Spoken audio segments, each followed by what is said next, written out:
आता तुमच्या पण गाईला म्हशीला बैलाला चाराट कमी पडू राहिलं तर आपला हा अमोल भाऊ सांगणार आहे की घरच्या घरी चाराट कसं बनवायचं. आता त्याला चाराट म्हणते का येसन म्हणते आपल्याला काही माहित नाही, ते समजून घ्या.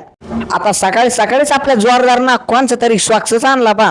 आता स्वाक्स आणला काही केला लवकर सोड्यानं पण नाही, अर्ध्याच्या वर फाडून टाकला स्वाक्स. तर स्वाक्स कोणचा आहे लवकरात लवकर घेऊन जा, नाहीतर आमचा जोरदार बांधा स्वाक्स टाका बरं का फाडून.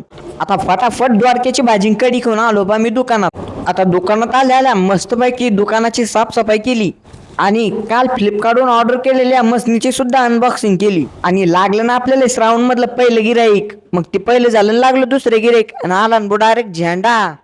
15 ऑगस्ट लांबच राहिला. मला असं वाटतं की मास्टर लोकायलाच काही काम असेल म्हणून त्यांना 15 ऑगस्ट 13 ऑगस्टला साजरी करून टाकला. आता मी व्हिडिओच्या अगोदरच म्हणलो होतो की घरच्या घरी चाराट कसं बनवायचं ह्यो आपला अमोल भाऊ सांगणार आहे. पण अमोल भाऊच म्हणतो माय मागाय पाय काम, उद्या मस्तपैकी चाराट बनवून शिकवत तुला. आता घरी बसल्या बसल्या पण बोर होत होतो, चला म्हणलं आपल्या आजीच्या बंगल्याचं काम कितीक झालंय पाहून तरी येऊ. आता इकडे येऊन पाहतो तर काय बदाडिरी भरल्या होत्या बोई तर डायरेक्ट. जाऊ द्या मग आता परत भेटूया का नवीन ब्लॉग मध्ये. राम राम.